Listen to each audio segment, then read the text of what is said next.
Good evening, everybody, and welcome to Tuesday Night Live here at Brighton's Parish Church, where I've got a number of guests with me here and a number of our members from the church family too, as we think about race in Scotland. We've just started a series in Isaiah where we're going to look at the theme of justice through the book of Isaiah, leading us up into Advent. And I felt really appropriate that we would have, as our first kind of Tuesday evening, an opportunity to look at race in Scotland. I've been sitting on this for a couple of months now, I must admit, partly because I wanted to try and learn and understand a little bit myself, and so I've been sitting back on this. But the idea of doing a series in Isaiah and a series on justice has been sitting with me since about July time, actually. And I feel like the Lord is in it, that He really is leading us into this season. And partly, I think, because I don't hear us talking about it very much, the issue of race in Scotland within Brighton. And even nationally, I think it's not nearly as high profile as it once was a couple of months ago when we saw things happening in the USA and then people's reaction. And so I think it's timely for us to kind of raise this to the surface once more and begin a conversation, because clearly in the short time that we've got tonight, we're not going to cover everything. And so the aim of the conversation tonight is to maybe give us a bit more of an introduction, and maybe unpack a few things, maybe hear some people's stories, because I don't really know many people who are another race or have another racial kind of background. So I don't know many stories, and it's not until I started to read and talk and hear other things that I've begun to hear just how much race is an issue still in Scotland. I think we like to think that it's not, but it is. I was watching an online video, which we'll refer to later, and it said that our Justice Minister in Scotland spoke up about Black Lives Matter, and he had 6,000 racist responses on Twitter to him. And so the issue of race in Scotland does need to be talked about. And in all that I've kind of heard and read over the summer, it seems that we very much need to be intentional and deliberate about this. So we can't just leave it to chance. And so that's why we're deliberately making space and time for this, and encouraging all our church family to try and watch this and engage with this. And we're hoping to give you some next steps to follow on from this at the end. So some of this might make you uncomfortable. There might rise within you a little defensiveness, or you might want to you might feel like you want to downplay it. I would encourage you to try to resist that. Try to create space to hear without necessarily a gut response all the time, so that you can take on board the perspectives that you might hear tonight. You can take on board people's stories, and that it might allow the heart of God to really be nurtured in you. Our God, who is one of justice, whose throne is established with justice and righteousness. So please, brothers and sisters, come to this in good heart and openness as we hear from fellow brothers and fellow sisters tonight here. And so I want to introduce you to our guests tonight. I'll just go around the screen as they appear to me, and they're going to tell you who they are, where they're from, and just a little bit about themselves as way of introduction. So Caroline, would you introduce yourself first? Yeah, hiya, I'm Caroline. I'm from Falkirk. I'm a member at Brighton's Church. And a bit about me, I've got a son called Jude, so I spend most of my days looking after him. And when I'm not doing that, I'm at work, and I work in the hospitality sector. So I'm always around different people all the time, and I've not had much experience with racism at all. Thanks for sharing, Caroline. Next on is Leslie.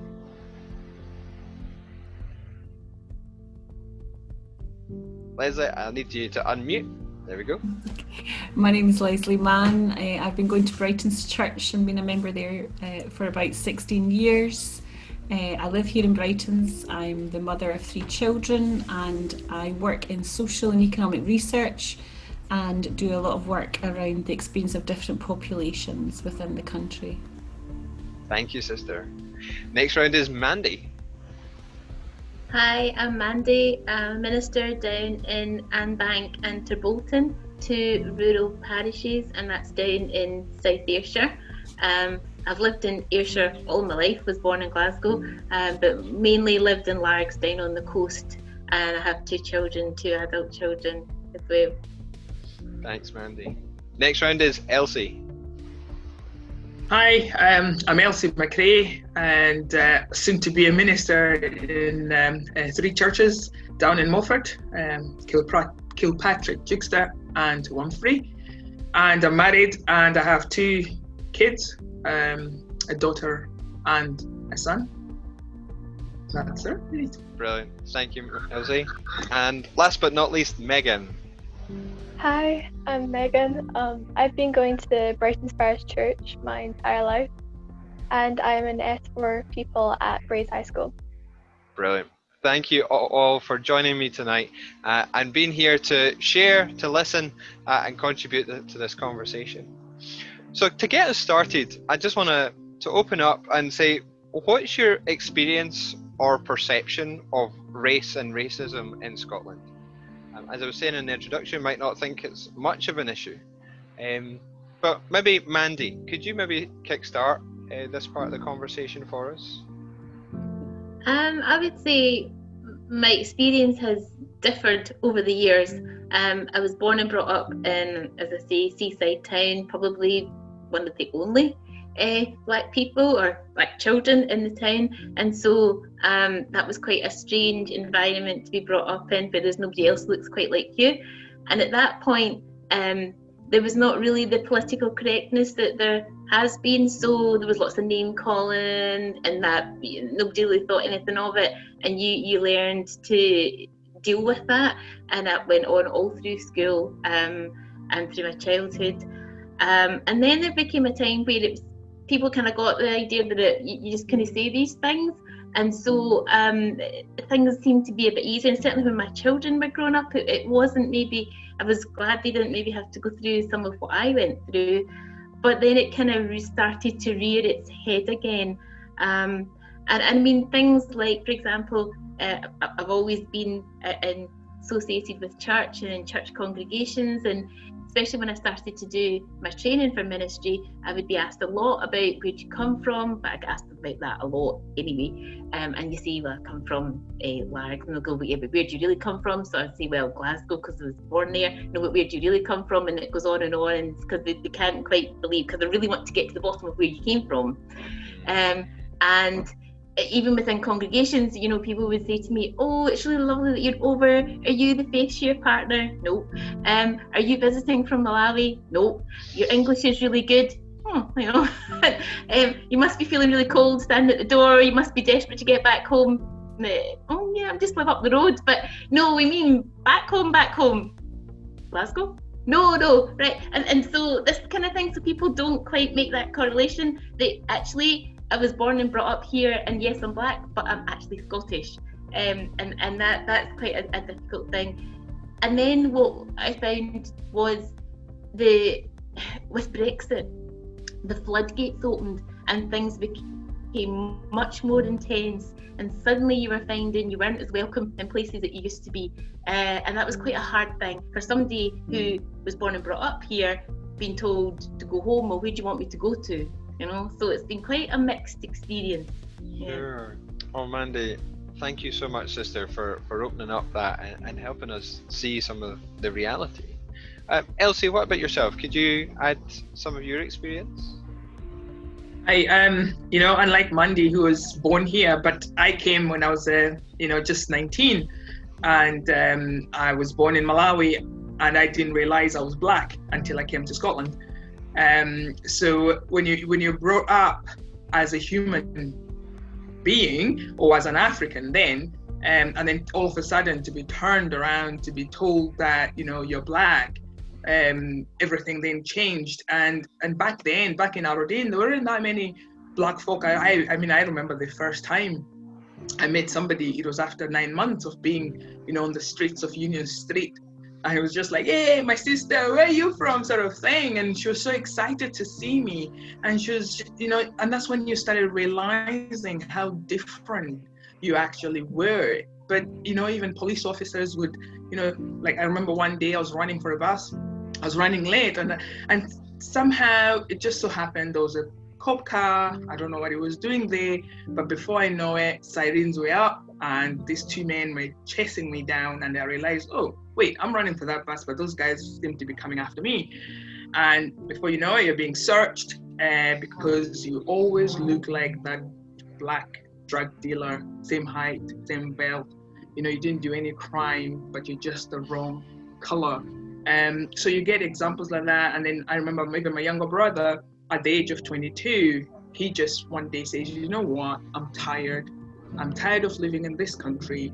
I'm going back home. I'm never going to be back here because this is not life. I cannot always live in fear because of my color. And there was that difference of a black man and me being a black woman. I didn't realize that his life was actually more in danger for being a black guy in Aberdeen than myself. So yeah, he left and he's now, happier.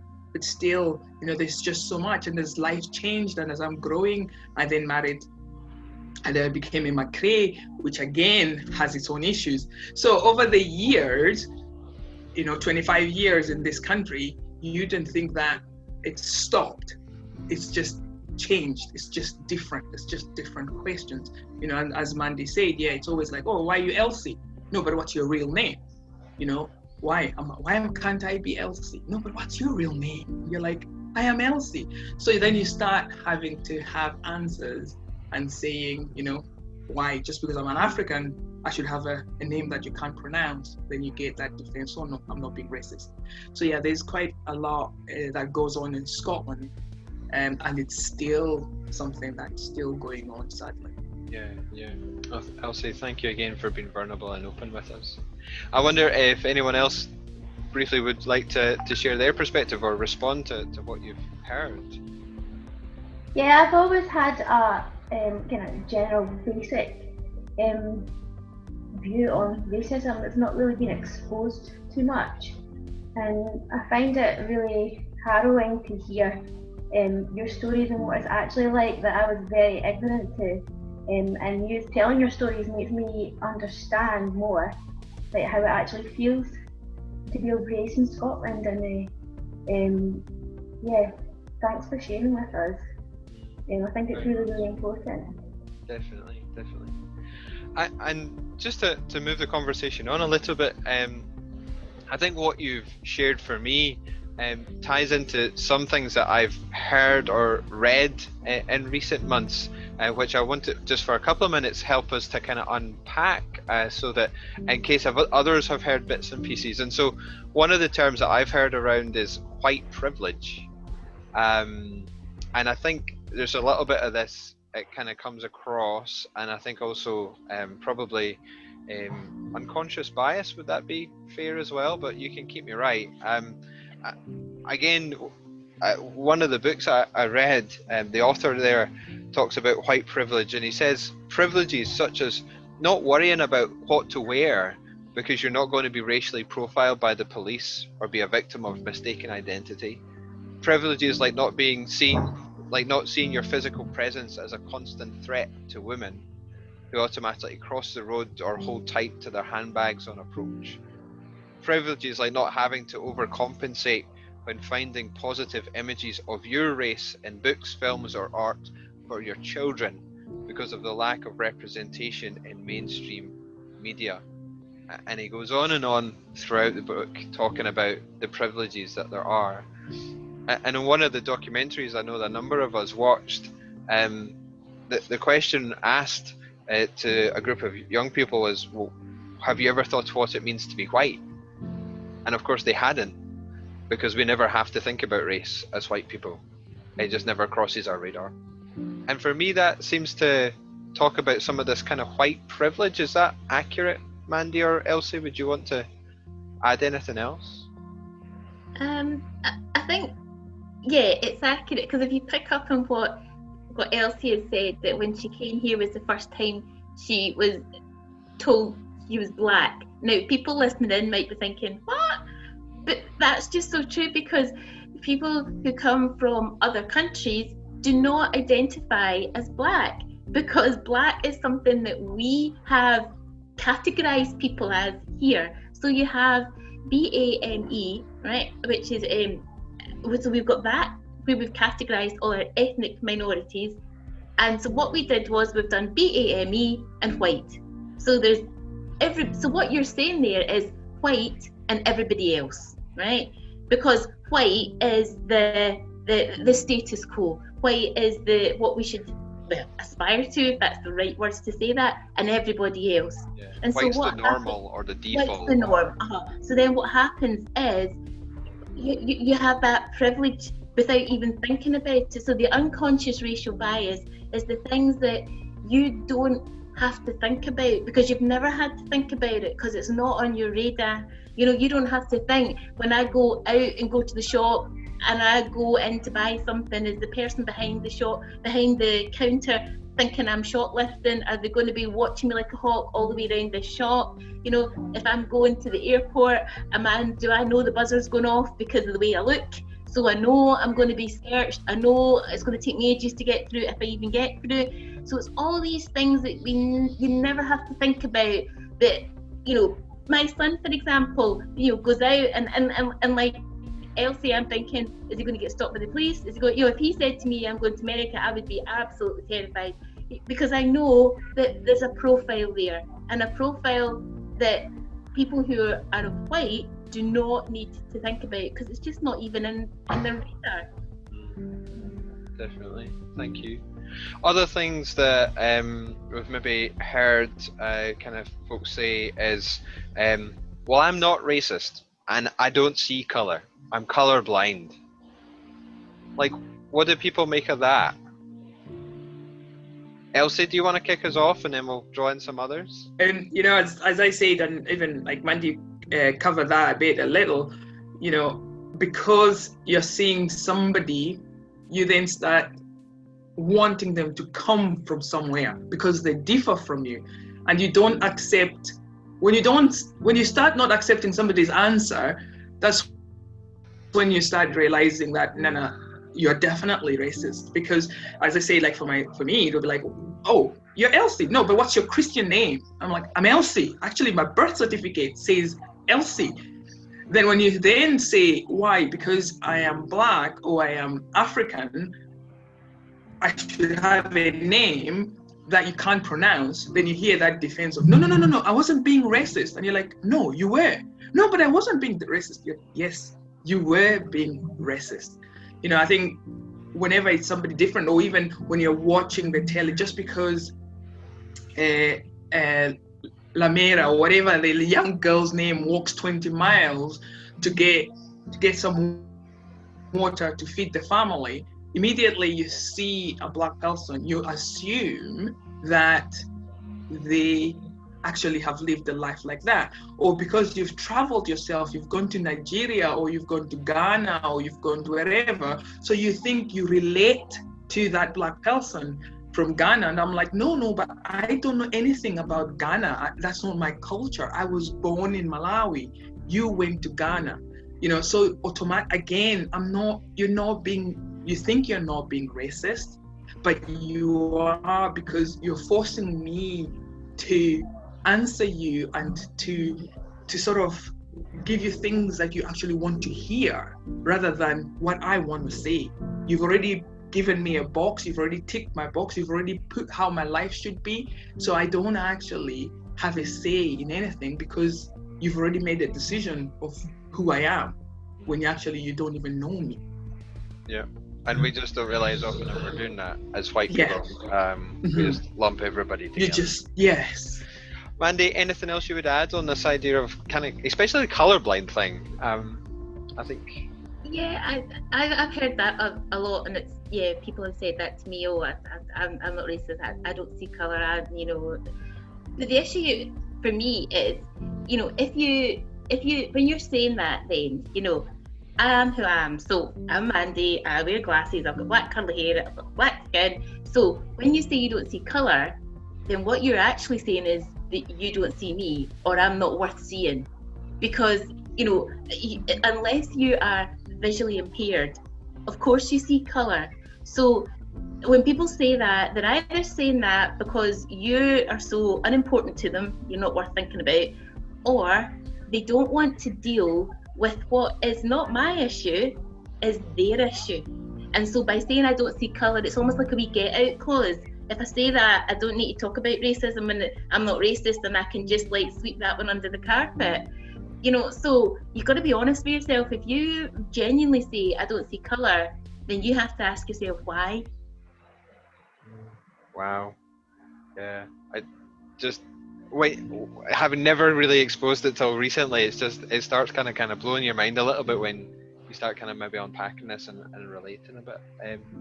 What else have other people maybe heard that you would want to maybe kind of try and unpack? What other things have you heard? Anyone can contribute. Feel free. What about all lives matter? Have anyone heard that said? Getting a couple nods. Yeah. Now I've heard people say, well, all lives matter, but then I've also heard people say, well, that is actually quite unhelpful to say. But trying to understand why, I don't always get my head around. So I wonder if maybe Mandy, could you maybe try and explain that one to us? Okay, so when people say all lives matter, which I've heard a lot, and Elsie has, and quite a few people, the issue is it's not that we're not saying, in the context that we're in, that other people don't matter. But the problem is that when we're talking about people of colour, when we're talking about Black lives, when people then come up with, oh, well, all lives matter. So, I mean, how come? What you're saying is, well, I'm more important than you, so why should we be talking about you? And we're not genuinely saying that all lives don't matter, but all lives can't matter. I mean, surely we can, in all Christian faith, say that all lives can't matter if a certain group of individuals don't. So if Black people who are Black are disregarded, have injustices against them, lives aren't important, then all lives can't matter. So for all lives to matter, everybody has to be taken account of. And the problem is that at the moment, the issue is people who are Black, who are exposed to racial injustice, who are mistreated. And so that's where the problem is. So it's a bit like there's a scenario where they show you about houses being on fire, and that you don't go and firefight every single house that's not on fire. You deal with the one that's on fire, because if you don't deal with the one that's on fire, it burns to the ground. And it's the same thing. The issue is around Black people and people who are being racially abused and the injustice there. And so therefore you deal with that. That is not disregarding everybody else, but it isn't helpful when we start about, oh, well, all lives matter then, so what about us? Because what that's saying is, well, what about us? Yeah, it's like white people with white privilege don't realise they're privileged. So yeah, and it's that defensiveness that rises up again in us, isn't it? And there's that kind of slight dismissiveness that wants to come. You kind of want to kind of push it away because it's uncomfortable and things. So thanks, that's really, really helpful. Kind of unpack some of that. Now, I guess in the midst of the things that we've maybe heard people say, some of this has been maybe in news, or maybe watched documentaries. There's maybe been conversations or social media and bits and pieces. What's been the responses around you, like maybe your peers or colleagues or family? I'm not asking you to grass anybody up, but say anything that can be identified to someone who's watching this, obviously. But what's been the kind of response around you? Megan, could I maybe ask you to share your demographic, young people? What's kind of response been amongst our young people? Yeah. So, I guess, at least for me, I've always felt a bit oblivious to everything that's going on. I didn't really hear about the injustice that was going on until I got to about first year at high school. And even then, it was only hearing from friends or from the media because no one wanted to talk about it. No one wanted to mention what was going on or anything at all, really. And then I guess as things started to get really, really bad in America, my peers at school and stuff started realizing, wow, this is really, really bad. But we almost had the sense that we were powerless to do anything. Like, we could try our best to raise awareness, or we could do our best to attend the protests that were going on in Glasgow and Edinburgh. But seeing as it all happened in the middle of lockdown, we couldn't actually attend without putting our family at risk. So there was a sense that there was nothing more we could do other than donate or try our best to raise awareness. But there was this want to do something more, just not really knowing what to do. I think it's great that heart is there within our young people, though. I as I said in the introduction, I think probably an awful lot of us got distracted with other things, and we and have still been more recently, and so we've kind of put this really important issue in the back burner. So I'm just so impressed that is there. One other question, Megan, if I can follow up, would just put you on the spot. What would young people make of the church if the church doesn't respond to this issue, do you think? That's a good question, actually. I know already, I don't remember specifically where it was, but there was like a verse in the Bible where it was like against LGBTQ plus people. And there's always been people at school who've been like, oh, well, the Bible says this, therefore being a Christian's wrong, because they say that this is wrong. And it's like, well, no, not really. But I feel like if they find that the church hasn't done much on the situation or said anything, or it hasn't been like widely spoken about, then they might start trying to use that as, oh, there we go, there's another reason that being a Christian's wrong. But in reality, it's just like, well, what do we say? What do we do? What can we do? Yeah, thank you so much. I think just hits you in the heart. I think hearing that so much. So thank you for sharing that.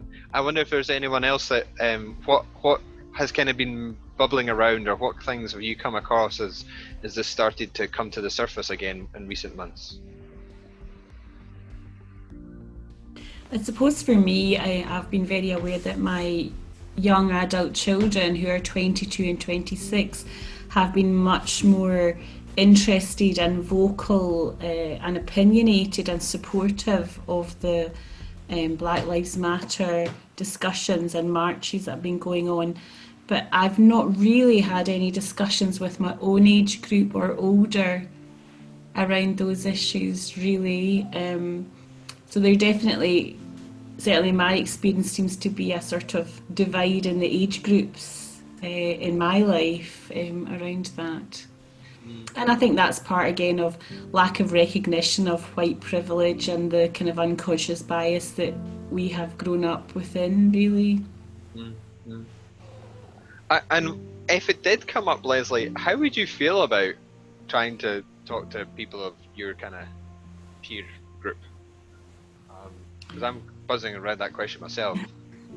So I do feel conflicted, because I suppose I have quite strong views on some of these matters, but I always find it hard to know how far to go in challenging my friends, and that in itself is indicative, isn't it? I'm choosing there what the important thing is in a way, aren't I?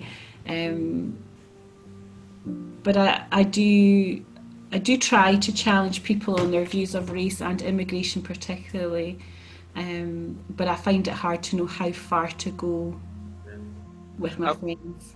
I wonder, Mandy or Elsie, would you share your perspective on that with us, on these difficult conversations that we sometimes have the opportunity or might be faced with, or what you've heard so far from Leslie or Megan?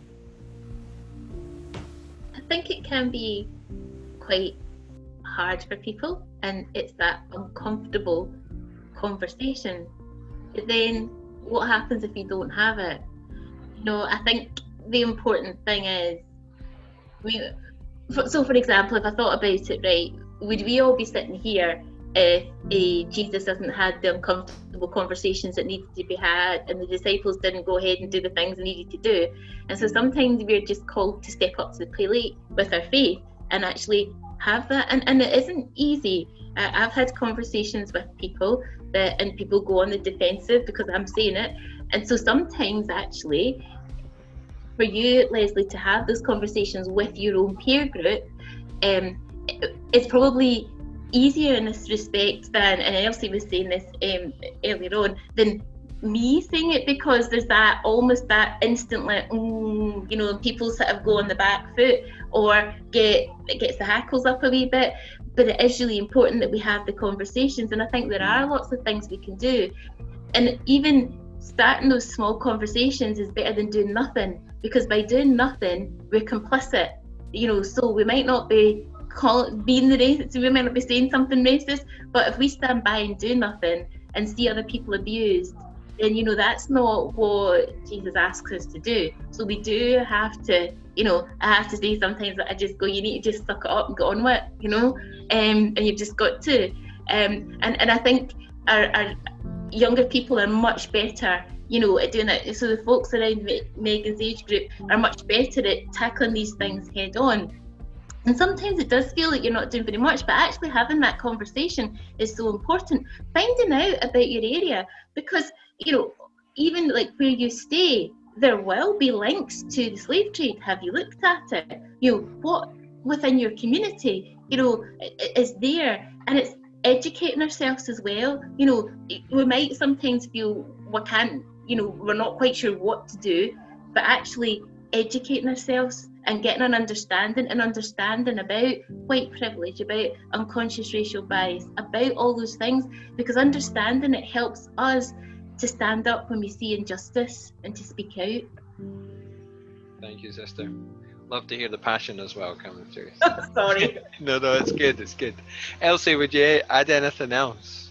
I was going to say as well, it's amazing how communication and talking, Megan, you're young, and you go to a school where, why not? If there's a black girl or a black boy, whatever, in your school, why not ask them, how does it actually feel? I would like to know more. There's nothing wrong with, I love it when people come to me and it's always a talk in the churches, because I change my hair every 6 weeks.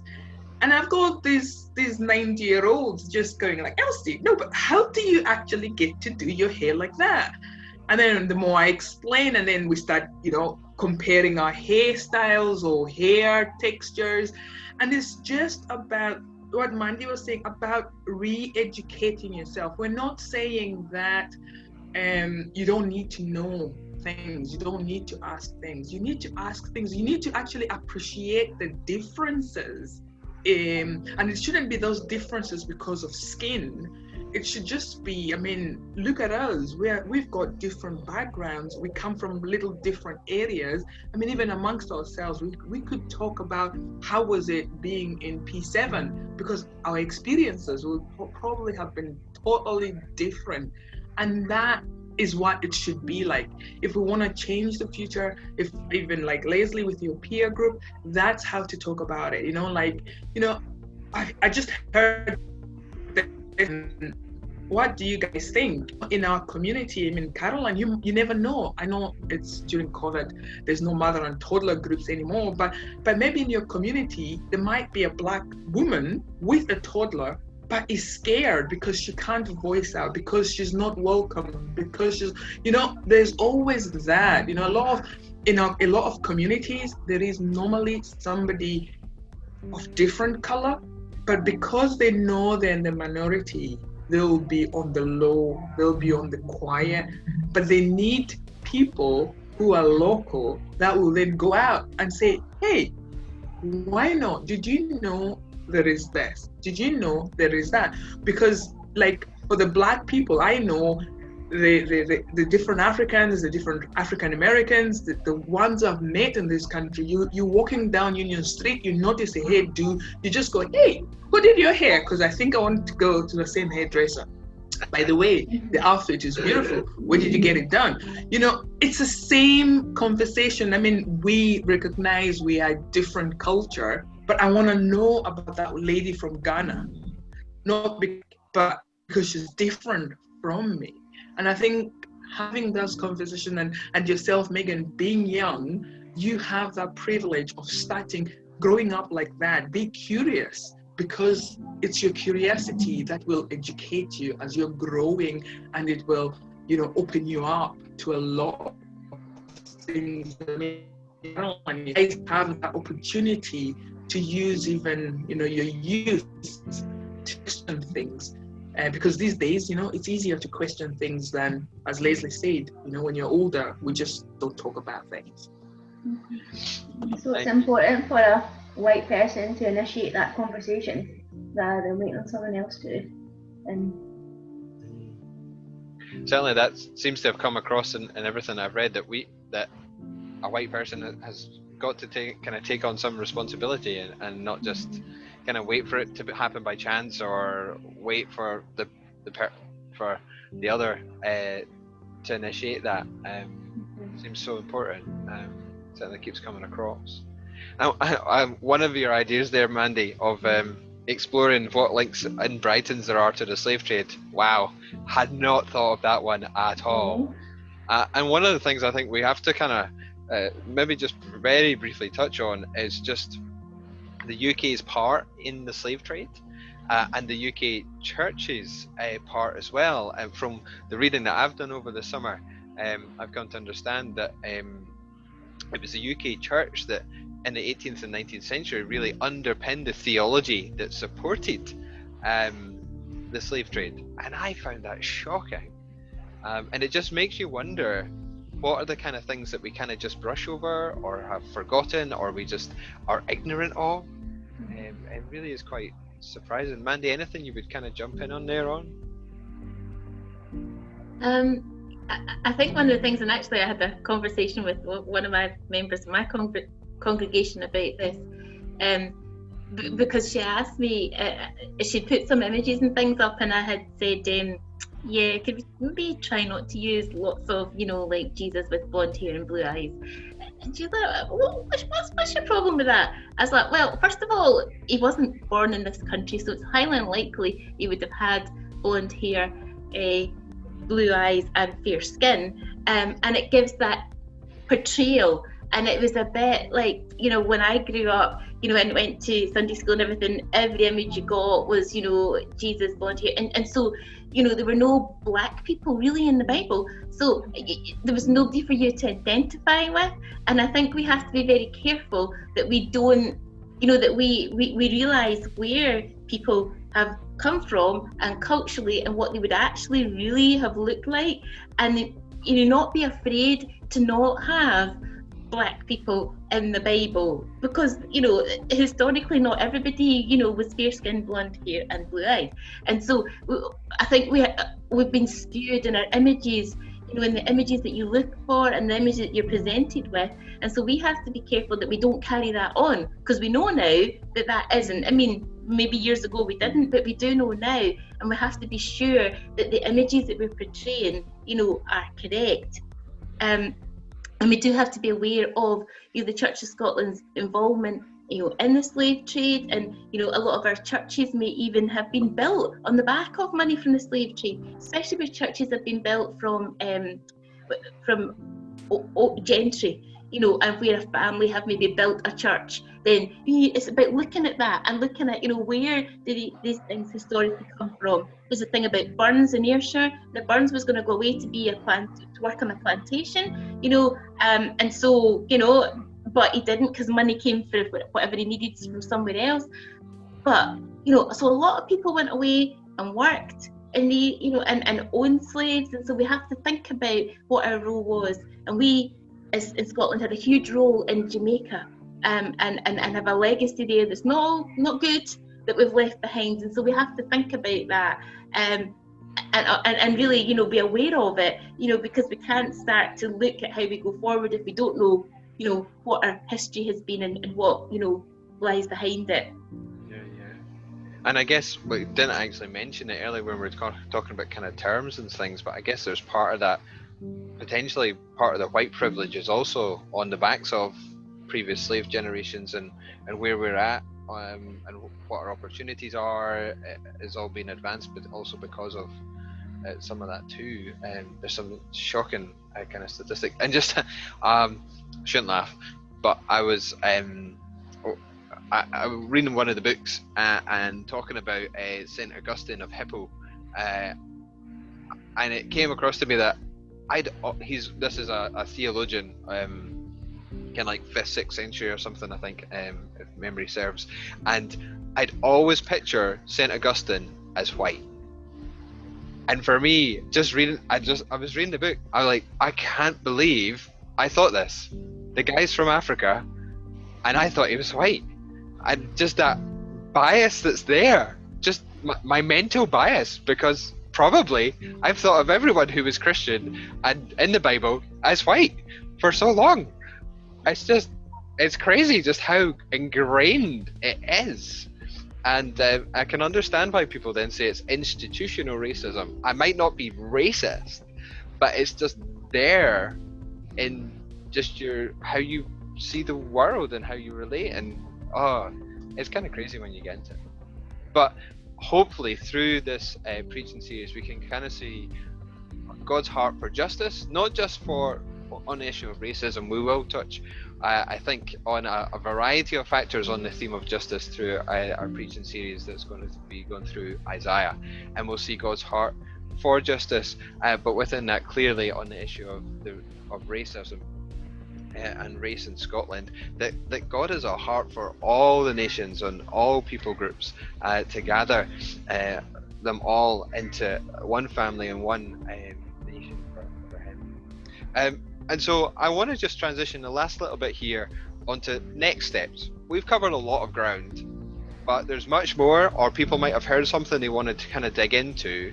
So what things have people found helpful? What have you read? What have you watched? What have you listened to? Who wants to kind of kick us off? Caroline, have you found anything particularly helpful? Yeah, that Channel 4 documentary that you The school that tried to end racism. Yeah. You found that helpful? Yeah, and I kind of felt like I understood what the young students were saying, and I felt like I could relate. Yeah, so very true. I watched it as well, and very powerful. Anybody else have something useful? Leslie? Yes, I watched a couple of those programmes that you suggested, and also one which is on fairly recently on Channel 5, where many British public figures talked about racism, and that was really enlightening. One thing I found really moving recently was I listened to the podcast by Dr. Ranjan Chatterjee, and he was interviewing the chap who had been the Surgeon General in the US until quite recently. And although the conversation was essentially about health and mental health, they touched upon how they, as Asian men, professional men, had to adjust their behaviours in their professional setting throughout their whole life. And I found the whole thing very moving, actually. These exceptionally talented men who their skill and talent wasn't enough. They had to be even better because of the racism that they had experienced throughout their careers. And they referred back to the sacrifices their parents had made. And it was very humbling, actually, to hear their story. Thank you. That was something I would encourage people to listen to. Very much. Mandy, Elsie, any resources that you would direct us towards? There's one that might be quite good for like group work, which is God Colorblind, and that has a sort of insights on Black theology for Christian ministry, and there's some reading in it, but you can go into wee groups and do discussions and things as well. So that might be one to have a wee look at.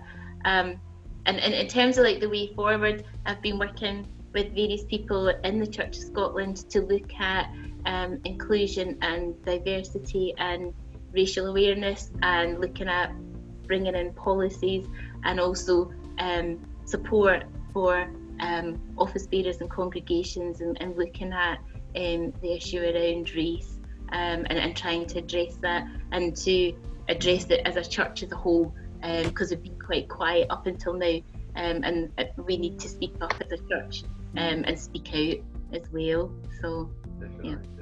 That certainly comes across in one of the books that I read, We Need to Talk About Race by Ben Lindsay, which is talking from a UK church perspective, and he's a black pastor in a white majority church, so just some really interesting perspectives there. And if you're a church leader, it's not an easy read. He really goes for you, and just how much you've got to kind of take the steps. So I found that really helpful. Was there any other resources that folk have come across, watched, listened to, read that they want to flag up just now? Can I just say, actually, yeah, as much as there's so much resources that you can get out there, but the greatest resource is yourself.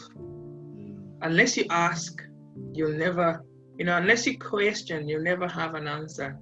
And yesterday I remember my 12-year-old daughter, she asked me, was like, Mom, why is there so many songs about love?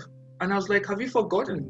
God is love. All of us, if there's one thing that connects us all, is love. We all automatically know love, and we should automatically love.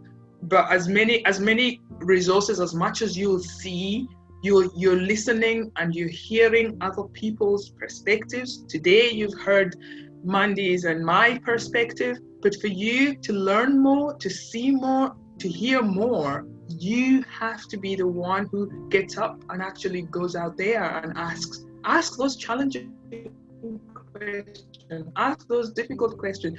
A black person, maybe a person, maybe a Chinese person, maybe a white person, it doesn't matter, unless you ask something. And the more challenging it is, if there's something is challenging you, it's challenging the next person. And unless you ask, then you'll start learning things, you'll start seeing things for yourself even.